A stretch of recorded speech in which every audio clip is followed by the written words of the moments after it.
Good morning. പ്രഭാത വാർത്തയിലേക്ക് എല്ലാ പ്രേക്ഷകർക്കും സ്വാഗതം. ഞാൻ പ്രജിൻസി കണ്ണൻ. ഇന്ന് മെയ് 7 ചൊവ്വാഴ്ചയാണ്. മലയാള മാസം മേടം 24. ലോക്സഭാ തെരഞ്ഞെടുപ്പിന്റെ മൂന്നാം ഘട്ട വോട്ടെടുപ്പ് ഇന്നാണ്. ജനവിധി തേടുന്നത് 93 മണ്ഡലങ്ങളാണ്. 10 സംസ്ഥാനങ്ങളിലും 2 കേന്ദ്രഭരണ പ്രദേശങ്ങളിലുമായാണ് ഇന്ന് വോട്ടെടുപ്പ് നടക്കുന്നത്. രാവിലെ 7 മണി മുതൽ വൈകിട്ട് 5 വരെയാണ് പോളിംഗ് സമയം. സുരക്ഷാ ക്രമീകരണങ്ങളെല്ലാം പൂർത്തിയായിട്ടുണ്ട്. ഒപ്പം പോളിംഗ് ബൂത്തുകളും സജ്ജമെന്നാണ് ഇപ്പോൾ തെരഞ്ഞെടുപ്പ് കമ്മീഷൻ അറിയിച്ചിരിക്കുന്നത്.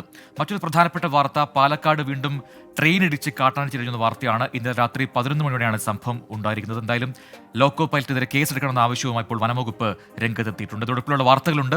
പ്രഭാത വാർത്തയിലേക്ക് വിശദമായി കടക്കാം.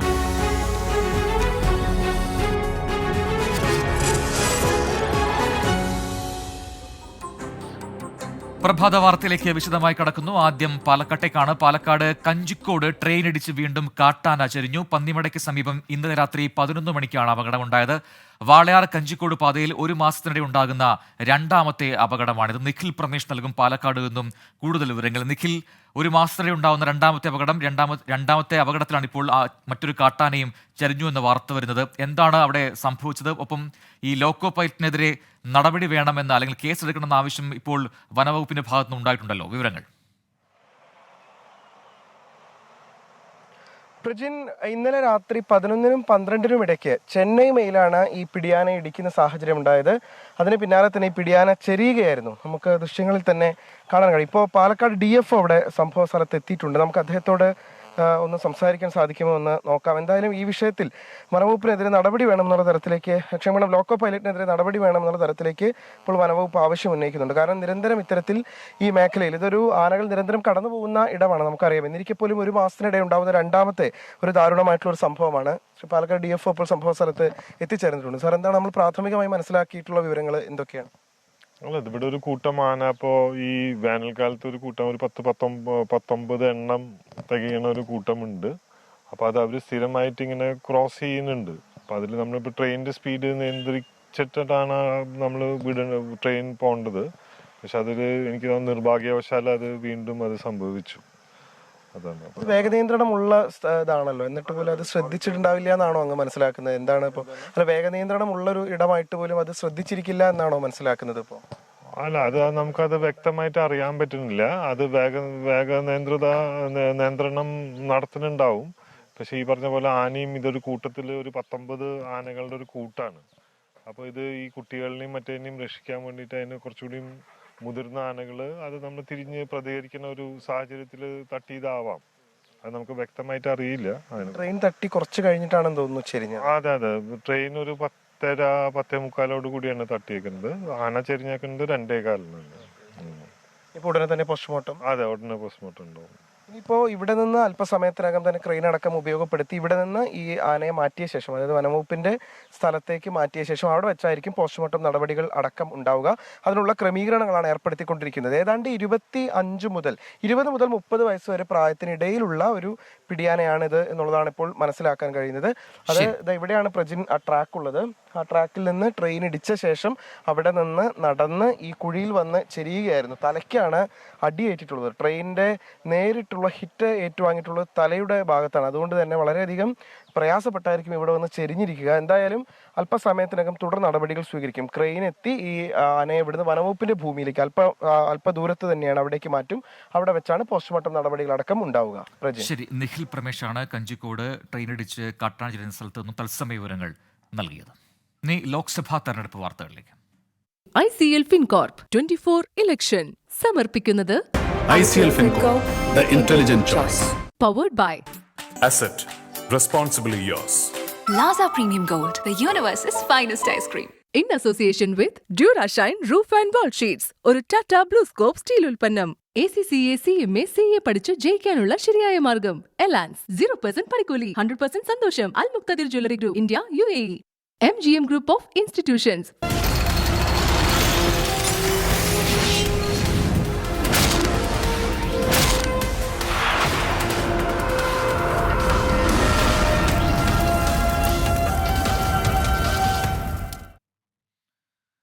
ലോക്സഭാ തെരഞ്ഞെടുപ്പിന്റെ മൂന്നാം ഘട്ട വോട്ടെടുപ്പ് ഇന്ന് 10 സംസ്ഥാനങ്ങളും 2 കേന്ദ്രഭരണ പ്രദേശങ്ങളുമാണ് പോളിംഗ് ബൂത്തിലെത്തുന്നത്. അമിത്ഷാ, ശിവരാജ് സിംഗ് ചൌഹാൻ, ജ്യോതിരാദിത്യ സിന്ധ്യ, പ്രഹ്ലാദ് ജോഷി, ബസവരാജ് ബൊമ്മെ എന്നിവരാണ് ജനവിധി തേടുന്നവരിൽ പ്രമുഖർ. അരുൺ പൂപ്പറമ്പ കർണാടകയിലെ ദാവനഗരെ മണ്ഡലത്തിൽ നിന്നും, ആർ അച്യുതൻ ഉത്തർപ്രദേശിലെ മെയിൻപുരി മണ്ഡലത്തിൽ നിന്നും, ശ്രീനാഥ് ചന്ദ്രൻ കേന്ദ്രഭരണ പ്രദേശമായ ദാമൻ ദിവിൽ നിന്നും തത്സമയ വിവരങ്ങളുമായി ചേരുന്നുണ്ട്. ആദ്യം അരുൺ പൂപ്പറമ്പിലേക്ക്. Arun, good morning. മൂന്നാം ഘട്ടത്തിൽ വിധിയെഴുതുന്ന മണ്ഡലങ്ങൾ ഏതൊക്കെയാണ് കർണാടകയിൽ? ഒപ്പം എല്ലാ ഒരുക്കങ്ങളും ക്രമീകരണങ്ങളും പൂർത്തിയായിട്ടുണ്ട്. ഇപ്പോൾ ഉള്ള മണ്ഡലങ്ങളിൽ, ഇപ്പോൾ അതിനുള്ള സ്ഥലത്ത് എന്താണ് അവസ്ഥ? പ്രജിൻ, ഞാനുള്ളത് ഇപ്പോൾ വടക്കൻ കർണാടകയിലെ ദാവനഗര മണ്ഡലത്തിലെ ഒരു ബൂത്തിലാണ്. ഇവിടെ ഒരുക്കങ്ങളൊക്കെ പൂർത്തിയായിട്ടുണ്ട്. കൃത്യം 7 മണിക്ക് തന്നെ വോട്ടെടുപ്പ് ആരംഭിക്കും. എന്നാൽ നമ്മുടെ കേരളത്തിൽ കാണുന്നത് പോലെ തന്നെ രാവിലെ ഈ വലിയ, അതായത് ഏറെ രാവിലെ വന്ന് കാത്തിരുന്ന് അങ്ങനെ വോട്ട് ചെയ്യുന്നൊരു രീതിയില്ല. പതിയെയാണ് ഇവിടുത്തെ പോളിംഗ് ബൂത്തുകൾ സജീവമാകുക. ഇവിടെ ഇപ്പോൾ വിരലെണ്ണാവുന്ന വോട്ടർമാർ മാത്രമേ എത്തിയിട്ടുള്ളൂ. എന്നാൽ ഒരുക്കങ്ങളൊക്കെ പൂർത്തിയായിട്ടുണ്ട്. 7 മണിക്ക് തന്നെ വോട്ടെടുപ്പ് ആരംഭിക്കും. കർണാടകയിലെ 14 മണ്ഡലങ്ങളിലാണ് ഇന്ന് വോട്ടെടുപ്പ് നടക്കുന്നത്. വടക്കൻ കർണാടകയിലെ 14 മണ്ഡലങ്ങളിലാണ്. ശക്തമായ സംഭവബഹുലമായ തെരഞ്ഞെടുപ്പ് പ്രചാരണത്തിന് ശേഷമാണ് ഈ വോട്ടെടുപ്പിലേക്ക് കടക്കുന്നത് എന്നതാണ് ഏറ്റവും പ്രധാനപ്പെട്ട കാര്യം. ഇവിടെ ഇപ്പോൾ ഒരു വോട്ടർ ഉണ്ട്. അണ്ണാ, coming early morning to vote. Is my duty. Vote ചെയ്ത് എന്ന ആദ്യ കൃത്യമോ നിങ്ങൾ വോട്ട് കൊണ്ട് 100% വോട്ട് பண்ணுங்க.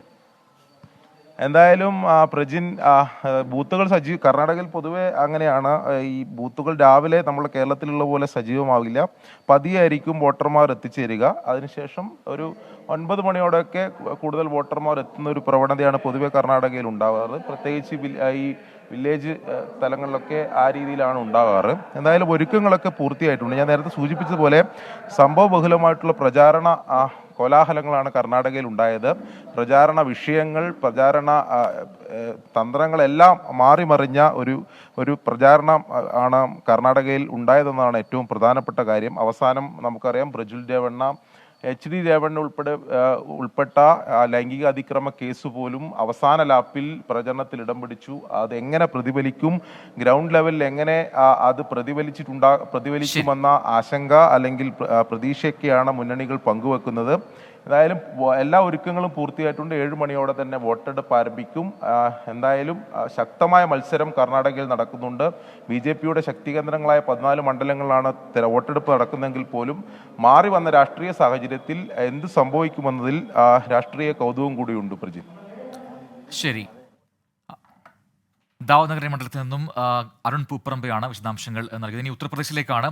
മെയിൻപുരി മണ്ഡലത്തിൽ നിന്നും ആർ അച്യുതൻ നൽകും ഏറ്റവും പുതിയ വിവരങ്ങൾ. Achuthan, good morning. അവിടെ മെയിൻപുരി മണ്ഡലം, അത് ഡിംപിൾ യാദവിന്റെ മണ്ഡലമാണ്.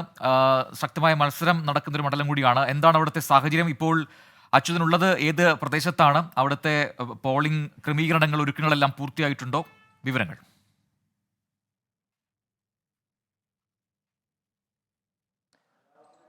പ്രജിൻ, ഞാനിപ്പോൾ ഉള്ളത് മെയിൻപുരിയിലാണ്, മെയിൻപുരി മണ്ഡലത്തിലാണ്. ഇവിടെ ഈ തെരഞ്ഞെടുപ്പ് ഒരുക്കങ്ങളെല്ലാം പൂർത്തിയായിട്ടുണ്ട്. എന്തായാലും പോൾ മോക്ക് അടക്കമുള്ള കാര്യങ്ങളാണ് ഇപ്പോൾ നടക്കുന്നത്. 7 മണിയോടുകൂടി പോളിംഗ് ആരംഭിക്കും. 5 മണി വരെയാണ് പോളിംഗ് നടക്കുക. ഏതാണ്ട് 1996 മുതൽ സമാജ്വാദി പാർട്ടിക്കൊപ്പം സഞ്ചരിക്കുന്ന മണ്ഡലം കൂടിയാണ് മെയിൻപുരി. മുലായം സിംഗ് 2019 ലോക്സഭാ തെരഞ്ഞെടുപ്പിൽ മുലായം സിംഗ് വീണ്ടും ഇവിടെ നിന്ന് ജയിച്ച് പാർലമെന്റിലേക്ക് എത്തുന്നു. തുടർന്ന് അദ്ദേഹം മരണപ്പെട്ടതിന് ശേഷം മരുമകളായിട്ടുള്ള ഡിംപിൾ യാദവാണ് 2022 ഉപതെരഞ്ഞെടുപ്പിൽ വീണ്ടും ഈ മണ്ഡലത്തിൽ മത്സരരംഗത്തെത്തുന്നത്. അന്ന് 2022 BJPയുടെ രഘുരാജ് സിംഗ് ഷാക്കയെ പരാജയപ്പെടുത്തിക്കൊണ്ട് ഏതാണ്ട് 2 ലക്ഷത്തിന് മുകളിലായിരുന്നു അന്ന് നേടിയ ഭൂരിപക്ഷം. 2019 മുലായം സിംഗ് യാദവ് നേടിയതിനേക്കാളും ഇരട്ടി ഭൂരിപക്ഷം ഡിംപിൾ യാദവ് ഈ മണ്ഡലത്തിൽ നേടുകയുണ്ടായി. ഇത്തവണ വരുമ്പോൾ സ്ഥാനാർത്ഥി ജയ്സീർ സിംഗ് ആണ്. അതുകൊണ്ട് തന്നെ കടുത്ത ഒരു പോരാട്ടം ഈ മണ്ഡലത്തിൽ നിലനിൽക്കുന്നുണ്ട്. OBC ഏറ്റവും കൂടുതലുള്ള ഒരു മേഖല കൂടിയാണ് മെയിൻപുരി. അപ്പോൾ യാദവ് വോട്ടുകൾ അടക്കമുള്ളവ നിർണായകമാകുന്ന ഒരു കേന്ദ്രം കൂടിയാണ് മെയിൻപുരി. അതുകൊണ്ട് തന്നെ ഈ തെരഞ്ഞെടുപ്പിലേക്ക് വരുമ്പോൾ അത് നിർണായകമാണ്. ഇന്ത്യ സഖ്യത്തിനെ സംബന്ധിച്ചും നിർണായകമായിട്ടുള്ള ഒരു മണ്ഡലമാണ് മെയിൻപുരി. വിജയപ്രതീക്ഷ വയ്ക്കുന്ന മണ്ഡലം കൂടിയാണ്. അതുകൊണ്ട് തന്നെ ഏറെ നിർണായകമായ ഒരു മണ്ഡലമായി മെയിൻപുരി മാറും. ഉത്തർപ്രദേശിലെ മറ്റ് പ്രധാനപ്പെട്ട മണ്ഡലങ്ങളിലേക്ക് വരുമ്പോൾ ഫത്തേപൂർ സിക്രി, അതുപോലെ തന്നെ ആഗ്ര, ഹത്രാസ് ഉൾപ്പെടെയുള്ള മണ്ഡലങ്ങളും ഈ മൂന്നാം ഘട്ടത്തിലാണ് പോളിംഗ് ബൂത്തിൽ എത്തുന്നത്. അങ്ങനെ എല്ലാ തരത്തിലുള്ള സജ്ജീകരണങ്ങൾ, തെരഞ്ഞെടുപ്പുമായി ബന്ധപ്പെട്ടുള്ള ക്രമീകരണങ്ങൾ ഇവിടെ ഏർപ്പെടുത്തിയിട്ടുണ്ട്. ഈ മണ്ഡലങ്ങളിൽ, ഈ തെരഞ്ഞെടുപ്പ് നടക്കുന്ന മണ്ഡലങ്ങളിലെ സ്കൂളുകൾക്ക് അവധി നൽകിയിട്ടുണ്ട്. ബാങ്കുകൾ ഇന്ന് പ്രവർത്തിക്കുകയില്ല. ഒപ്പം തന്നെ പ്രശ്നബാധിതമായിട്ടുള്ള മണ്ഡലങ്ങൾ, ഏതെങ്കിലും തരത്തിലുള്ള സംഘർഷ സാധ്യത മുൻകൂട്ടി കണ്ടുകൊണ്ടുള്ള മണ്ഡലങ്ങൾ, അവിടെ പോലീസ് വിന്യാസവും ഏർപ്പെടുത്തിയിട്ടുണ്ട്. എന്തായാലും 7 മണിക്കായിരിക്കും പോളിംഗ് ആരംഭിക്കുന്നത്. പ്രജിൻ. ശരി, ആർ അച്യുതനാണ് മെയിൻപുരിയിൽ നിന്നും വിശദാംശങ്ങൾ നൽകിയത്. ഇനി ദാമൻദ്വീപിലേക്കാണ് ശ്രീനാഥ് ചന്ദ്രൻ ഉണ്ട് അവിടെ തയ്യാറായി നിൽക്കുന്നത്. Srinath, good morning. എന്താണ് ദാമൻദ്വീപിലെ വിശേഷങ്ങൾ? അവിടെ ഏത് മേഖലയാണ് ഇപ്പോൾ ശ്രീനാഥ് ഉള്ളത്? അവിടുത്തെ ക്രമീകരണങ്ങളൊക്കെ പൂർത്തിയായി കഴിഞ്ഞോ? മോക്ക് പോളിംഗ് ആരംഭിച്ചിട്ടുണ്ടോ? ഈ ദമൻ ദിയു എന്ന് പറയുമ്പോൾ അത് 2 ധ്രുവങ്ങളിൽ നിൽക്കുന്ന സ്ഥലങ്ങളാണ്. ഏതാണ്ട് 700 കിലോമീറ്റർ വ്യത്യാസമുണ്ട് ഈ ദമനും ദിയുവും തമ്മിൽ. ഞാനിപ്പോൾ ഉള്ളത് ദമനിലാണ്. ഏതായാലും 700 കിലോമീറ്റർ വ്യത്യാസമുണ്ടെങ്കിലും രണ്ടിടത്തും വോട്ടർമാർ തിരഞ്ഞെടുക്കുന്നത് ഒരു MP-യാണ്. മാഹിയും പുതുച്ചേരിയും ഒക്കെ പോലെ അത്രയും വ്യത്യാസമുള്ള ഒരു മേഖലയാണ്. ഏതായാലും ദമനിൽ ഇത്തവണ ഒരു ശ്രദ്ധേയമായ പോരാട്ടമാണ് നടക്കുന്നത്.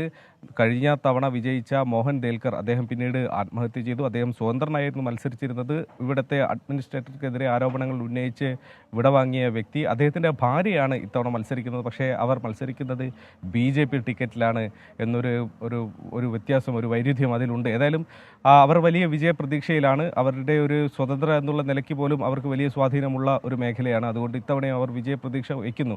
കോൺഗ്രസും ശക്തമായ ഒരു സ്ഥാനാർത്ഥി ഇവിടെ വെച്ചിട്ടുണ്ട്. ഞാൻ ഇവിടെയുള്ളൊരു സ്കൂളിലാണ്, Lokmanya Tilak upper primary school. ഇപ്പോൾ സമയം ഏതാണ്ട് വോട്ടിങ്ങിന് അടുത്ത് വരികയാണ്. 7 മണിയോടെ വോട്ടിംഗ് തുടങ്ങും. മോക്ക് പോളിംഗ് അടക്കം പൂർത്തിയായിട്ടുണ്ട്. 2 ബൂത്തുകളാണ് ഇവിടെ തയ്യാറാക്കിയിട്ടുള്ളത്.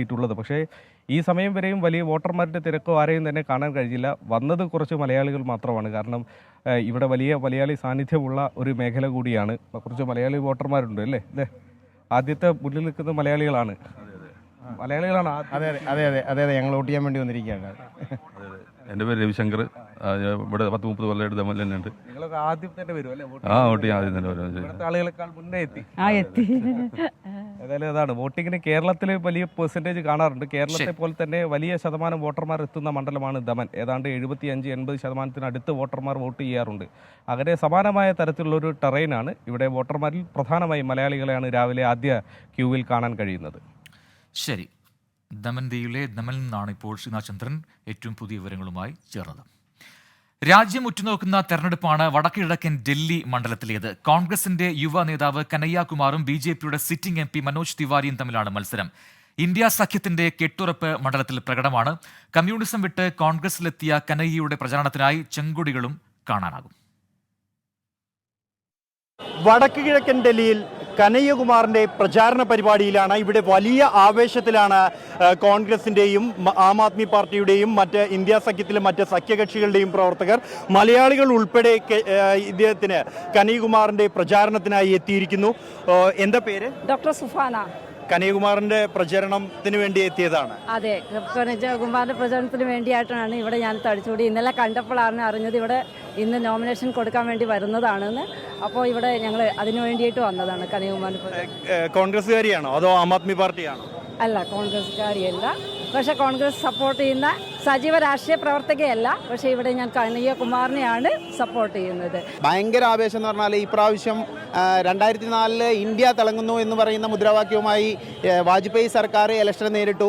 അതേ ഒരു സിസ്റ്റം 10 വർഷം BJP ഭരിച്ച് ഇന്ന് BJP ആ രീതിയിൽ തന്നെയാണ് 15ാമത്തെ വർഷത്തിലേക്ക് ഞങ്ങൾ, അല്ലെങ്കിൽ 3ാമത്തെ ടേമിലേക്ക് ഞങ്ങൾ വരും എന്നുള്ള ഒരു ടാർഗറ്റോട് കൂടി അവർ ഇലക്ഷനെ നേരിടുമ്പോൾ അത് മറികടന്നുകൊണ്ട് ഇന്ത്യ സഖ്യം ഇന്ത്യൻ ഭരണം തിരിച്ചുപിടിക്കുമെന്നുള്ള ഒരു അതിശക്തമായ പോരാട്ടം ഇന്ത്യ സഖ്യം കോൺഗ്രസിൻ്റെ നേതൃത്വത്തിൽ അതിനെ നേരിടുന്ന ഒരു കാഴ്ചയാണ് നമ്മൾ ഇന്ത്യയിലുടനീളം കണ്ടുകൊണ്ടിരിക്കുന്നത്.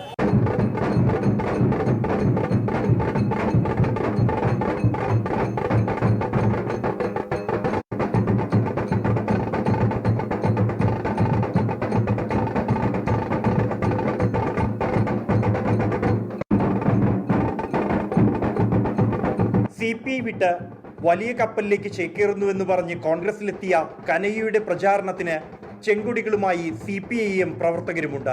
CPIയെ കനയ്യ ഒരിക്കലും തള്ളിപ്പറഞ്ഞിട്ടില്ലെന്നാണ് വിശദീകരണം. CPI छोड़ के कांग्रेस में आए थे तो उनको लगता था कांग्रेस में आके मैं अपनी जो उनकी काबिलियत उसका बेहतर प्रदर्शन कर सकता हूँ, वो इसलिए वहाँ पे आए होंगे।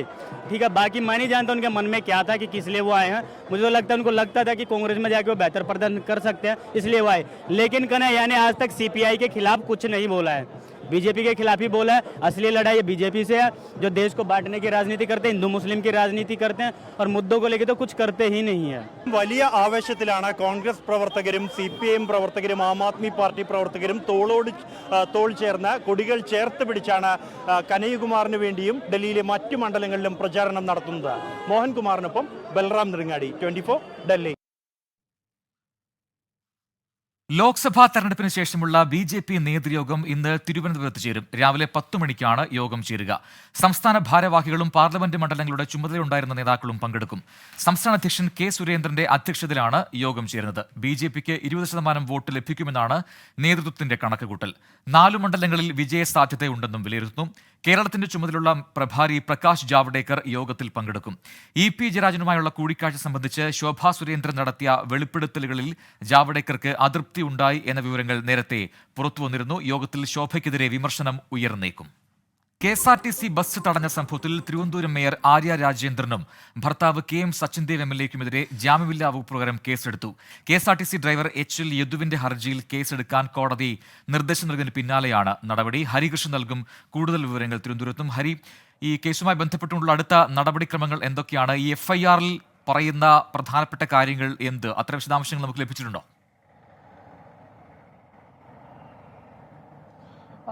ഏറെ ചർച്ച ചെയ്യപ്പെട്ട ഒന്നാണ് ഈ മേയറും KSRTC ഡ്രൈവറുമായിട്ടുള്ള ഈ തർക്കം. ഇതിൽ ആദ്യം തന്നെയും ഇത്തരത്തിൽ ഈ ഡ്രൈവറുടെ പരാതിയിൽ ഈ മേയർക്കെതിരെ കേസെടുത്തിരുന്നില്ല, അങ്ങനെ കേസെടുക്കില്ല എന്നുള്ളതായിരുന്നു പോലീസിന്റെ നിലപാട്. ഏതായാലും ഈ കഴിഞ്ഞ ദിവസം, അതായത് ഇന്നലെയാണ് ഇത്തരത്തിൽ ഈ കോടതിയുടെ ജുഡീഷ്യൽ ഫസ്റ്റ് ക്ലാസ് മജിസ്ട്രേറ്റ് നിർദ്ദേശപ്രകാരം കന്റോൺമെന്റ് പോലീസ് ഇത്തരത്തിൽ മേയർക്കെതിരെ കേസെടുത്തിട്ട് മേയർക്കും ഈ ഭർത്താവായ സച്ചിൻദേവ് MLAക്കെതിരെയുമാണ് ജാമ്യമില്ല വകുപ്പ് പ്രകാരം കേസെടുത്തിരിക്കുന്നത്. അതിൽ ഏറ്റവും പ്രധാനപ്പെട്ട കാര്യം എന്ന് പറയുന്നത് ഈ കോടതി നിർദ്ദേശപ്രകാരം, അതായത് കോടതിയിൽ ഈ കേസെടുക്കാത്തതുമായി ബന്ധപ്പെട്ട് ഡ്രൈവർ കോടതിയെ സമീപിച്ചിരുന്നു. ഈ കോടതിയിൽ ആവശ്യപ്പെട്ട പ്രധാനപ്പെട്ട കാര്യങ്ങൾ, ഉന്നയിച്ച കാര്യങ്ങൾ എന്ന് പറയുന്നത് ഇത്തരത്തിൽ ഈ തന്റെ ഔദ്യോഗിക കൃത്യനിർവഹണം തടസ്സപ്പെടുത്തി, അതേപോലെ തന്നെ അസഭ്യം വിളിച്ചു, തന്നെയും യാത്രക്കാരെയും അധിക്ഷേപിച്ചു. ഈ മെമ്മറി കാർഡ് സ്വാധീന ഫലത്താൽ ഈ സച്ചിൻദേവ് MLAയും അതേപോലെ തന്നെ മേയറും തട്ടിയെടുത്തു അല്ലെങ്കിൽ എടുത്തു എന്നുള്ള അടക്കമുള്ള ആരോപണങ്ങൾ ഉണ്ടായിരുന്നു. അത് അതേപോലെ തന്നെ ഈ FIRൽ വന്നു എന്നുള്ളതാണ് ഏറ്റവും പ്രധാനപ്പെട്ട ുള്ളൊരു കാര്യം. ഇത് സംബന്ധിച്ച് ഇന്ന് തന്നെ ഈ സച്ചിൻദേവ് MLAയുടെയും അതേപോലെ തന്നെ മേയറുടെയും മൊഴി രേഖപ്പെടുത്താനാണ് പോലീസിന്റെ നീക്കം. ഏതായാലും ഈ പോലീസ് ആദ്യം മുതൽക്കേ തന്നെ ഇത്തരത്തിൽ ഈ മേയർക്കെതിരെ കേസെടുക്കത്തില്ല എന്നുള്ളൊരു തരത്തിലുള്ളൊരു നിലപാടിലായിരുന്നു. എന്തായാലും കോടതിയുടെ നിർദ്ദേശപ്രകാരം അത് ഇപ്പോൾ ജാമ്യമില്ലാ വകുപ്പ് പ്രകാരം കേസെടുത്തു എന്നുള്ളതാണ് ഏറ്റവും പ്രധാനപ്പെട്ട കാര്യം. പ്രജി, ശരി, ഹരികൃഷ്ണനാണ് വിവരങ്ങൾ പങ്കുവച്ചത്. അന്താരാഷ്ട്ര ബഹിരാകാശ നിലയത്തിലേക്കുള്ള നാസയുടെ ബോയിംഗ് സ്റ്റാർ ലൈനർ ബഹിരാകാശ പേടകത്തിന്റെ യാത്ര അവസാന നിമിഷം മാറ്റി. ഓക്സിജൻ വാൽവിൽ തകരാർ കണ്ടെത്തിനെ തുടർന്നാണ് ഈ തീരുമാനം. ഇന്ത്യൻ വംശീയായ സുനിത L. വില്യംസിന്റെ 3ാം ബഹിരാകാശ ദൗത്യമായിരുന്നു ഇത്. മധു കൊട്ടാരക്കര ന്യൂജേഴ്സിയിൽ നിന്നും ചേരുന്നുണ്ട് കൂടുതൽ വിവരങ്ങളുമായി. മധു, ഗുഡ് മോർണിംഗ്. ഇന്ത്യയെ സംബന്ധിച്ച് സുനിത വില്യംസ് ഉള്ളതുകൊണ്ട് തന്നെ അത് അത്ര സുഖമുള്ള വാർത്തയല്ല. നമുക്ക് ഒരു തിരിച്ചടിയാണ്. എന്താണ് സംഭവിച്ചതെന്ന് ഇപ്പോൾ നാസ വ്യക്തമാക്കുന്നുണ്ടോ? സാങ്കേതിക പിഴവാണോ? Good morning Prajin. അതെ, സാങ്കേതിക പിഴവാണ്. അല്പ മണിക്കൂറുകൾക്ക് മുമ്പാണ് നാസ അവസാന നിമിഷം ഈ ബഹിരാകാശ യാത്ര മാറ്റിവെച്ചിരിക്കുന്നത്. ഇന്റർനാഷണൽ സ്പേസ് സെന്ററിലേക്ക് പോകാനായിരുന്നു പ്ലാൻ. 2 ബഹിരാകാശ സഞ്ചാരികളായിരുന്നു സുനിത വില്യംസ് ഉൾപ്പെടെ ഈ പേടകത്തിൽ ഉണ്ടായിരുന്നത്. ഇവരെ ഇപ്പോൾ തിരിച്ച് അവരുടെ തന്നെ വാഹനം വന്ന് ലോഞ്ചിങ് പാഡിൽ നിന്ന് തിരിച്ചു കൊണ്ടുപോയിരിക്കുകയാണ്. ഓക്സിജൻ വാൽവിൽ അവസാന നിമിഷം കണ്ടെത്തിയ ഒരു തകരാർ മൂലമാണ് ഈ യാത്ര മാറ്റിവെച്ചിരിക്കുന്നത്. നാളെ വീണ്ടും ഈ ബഹിരാകാശത്തേക്ക് പോകാനുള്ള ശ്രമങ്ങൾ ആരംഭിക്കുമെന്നാണ് നാസ അറിയിച്ചിരിക്കുന്നത്. പറവൂരിൽ വീട്ടിൽ നിന്ന് തോക്ക് പിടിച്ച സംഭവത്തിൽ അന്വേഷണം ഗൂണ്ടാ നേതാവ് പെരുമ്പാവൂർ അനസിലേക്ക്. തനിക്ക് തോക്ക് നൽകിയത് പെരുമ്പാവൂർ അനസാണെന്ന് പിടിയിലായ റിയാസ് മൊഴി നൽകി. റിയാസിനെ ഇന്ന് കോടതിയിൽ ഹാജരാക്കും. വിഷ്ണു സുരേഷ് നൽകും കൊച്ചിയിൽ നിന്നും കൂടുതൽ വിവരങ്ങൾ. വിഷ്ണു, വിശദാംശങ്ങൾ. പ്രജിൻ, ഇന്നലെയാണ് റിയാസിന്റെ മട്ടുപുറത്തുള്ള വീട്ടിൽ നിന്ന് 4 തോക്കുകളും 2 കത്തിയും 9 ലക്ഷം രൂപയും പിടിച്ചെടുത്തത്. ഇതിൽ 4 തോക്കുകൾ 3 വർഷം മുമ്പ് ഗുണ്ടാ നേതാവ് അനസ് തനിക്ക് കൈമാറിയതെന്നാണ് നിലവിൽ റിയാസ് പോലീസിന് മൊഴി നൽകിയിരിക്കുന്നത്. ഈ തോക്ക് ഏതെങ്കിലും ഘട്ടത്തിൽ ഉപയോഗിച്ചിട്ടുണ്ടോ എന്ന് പരിശോധിക്കാനുള്ള നടപടിയിലേക്ക് പോലീസ് കടക്കുകയാണ്. പ്രധാനമായും ഫോറൻസിക് പരിശോധനയാകും നടത്തുക. എന്തിനാണ് ഉപയോഗിച്ചത് ഉൾപ്പെടെയുള്ള വസ്തുക്കൾ കണ്ടെത്തേണ്ടിയിരിക്കുന്നു. ഒപ്പം 9 ലക്ഷം രൂപ ആലുവയിൽ സ്റ്റോൾ നടത്തി ലഭിച്ചതാണെന്നാണ് റിയാസിന്റെ മൊഴി. പക്ഷേ ഇതും പോലീസ് വിശ്വാസത്തിൽ എടുത്തിട്ടില്ല. ഏതെങ്കിലും തരത്തിൽ പുതിയൊരു അക്രമ പദ്ധതി ഇവർ ലക്ഷ്യമിട്ടിരുന്നോ എന്നുള്ള കാര്യം വിശദമായി പരിശോധിക്കുന്നതിന് വേണ്ടി റിയാസിന്റെ മൊബൈൽ ഫോൺ ഉൾപ്പെടെ പരിശോധിക്കാനാണ് പോലീസിന്റെ തീരുമാനം. റിയാസിനെ ഇന്ന് കോടതിയിൽ ഹാജരാക്കും. അതിനുശേഷം റിമാൻഡ് ചെയ്തതിനു ശേഷം വീണ്ടും കസ്റ്റഡിയിൽ വാങ്ങി വിശദമായി ചോദ്യം ചെയ്യും എന്നാണ് റൂറൽ പോലീസിൽ നിന്ന് ലഭിക്കുന്ന വിവരം. ഭീകരവിരുദ്ധ സ്ക്വാഡും അതോടൊപ്പം തന്നെ ആലുവ എറണാകുളം SP പ്രത്യേക സംഘവും ചേർന്നാണ് ഇന്നലെ റിയാസിന്റെ വീട്ടിൽ പരിശോധന നടത്തിയത്. ഇന്നലെ തന്നെ റിയാസിന്റെ അറസ്റ്റ് രേഖപ്പെടുത്തുകയും ചെയ്തിരുന്നു. പ്രജിൻ. ശരി, വിഷ്ണു സുരേഷാണ് വിവരങ്ങൾ നൽകിയത്.